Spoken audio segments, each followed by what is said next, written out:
নাকি সেই মক্কাতুল মুকাররমা এবং মদিনাতুল মুনাওয়ারা যাওয়ার তৌফিক দান করে সকল আমিন।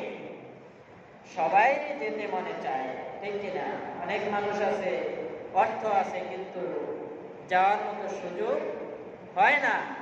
আল্লাহ তাআলা সবাইকে ওখানে নেন না। সবাইকে যাওয়ার সুযোগ দেন? বলেন। সবাই যেতে পারে না। এটা যাওয়ার একটা আল্লাহর দরবারে কবুল হওয়ার আগে, এটা আমাদের সামনে আসছে কোরবানি। সবাই কি কোরবানি দিতে পারে? অনেক মানুষের অর্থ আছে, কিন্তু সে কোরবানি দিতে পারে না। হ্যাঁ, এরকম প্রত্যেকটা ইবাদতই আল্লাহর দরবারে কবুল হওয়ার আগে। আর কবুলটা হয় কখন? যখন বান্দার নিয়ত সহি হয়, তখনই আল্লাহর দরবারে ওটা কবুল হয়ে যায়। কবুল হওয়ার জন্য যে শর্তটা, সেটা হচ্ছে নিয়ত আগে পাকাপোক্ত হতে হবে, নিয়ত সহি হতে হবে।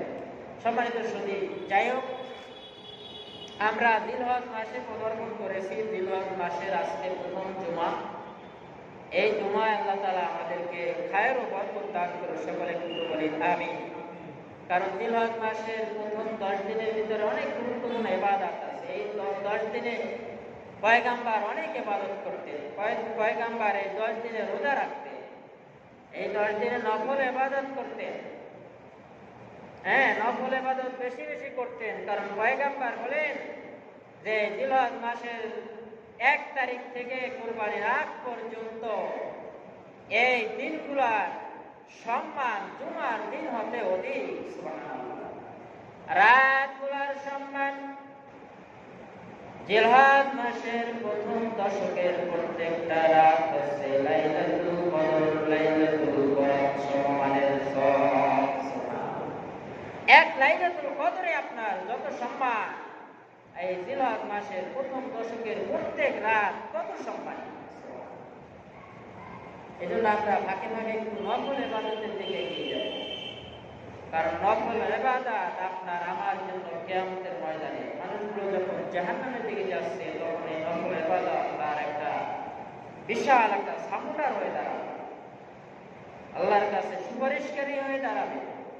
এজন্য আমরা নফল ইবাদতের প্রতি অনেকে গুরুত্ব কম দেই, কিন্তু না, নফল ইবাদত আপনার আমার জান্নাতের ওসিলা হতে পারে। কারণ নফল ইবাদতের মাধ্যমে আপনি জান্নাত পেতে পারেন, আমি জান্নাত পেতে পারি। সম্মানিত সুধী, আল্লাহ সুবহানাহু ওয়া তাআলা কোরআনুল হাকীমের ভিতরে সূরাতুল আনআমের ভিতরে একটা আয়াতে কারিমা আপনাদের সম্মুখে আমি তেলাওয়াত করেছি। আল্লাহ বলেন, বিসমিল্লাহির রাহমানির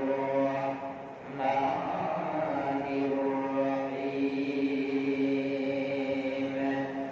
কুল ইন্না সালাতি ওয়া নুসুকি ওয়া মাহইয়ায়া ওয়া মামাতি লিল্লাহি রাব্বিল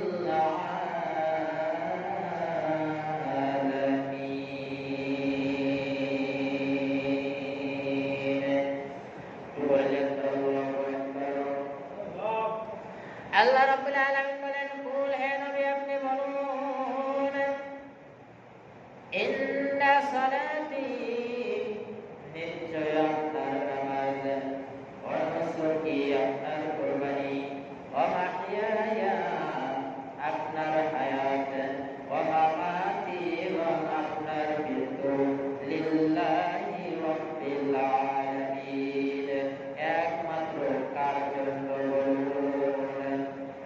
একমাত্র আল্লাহর জন্য। আপনার সালাত যদি আল্লাহর জন্য হয়, রব্বে কারীম বলেন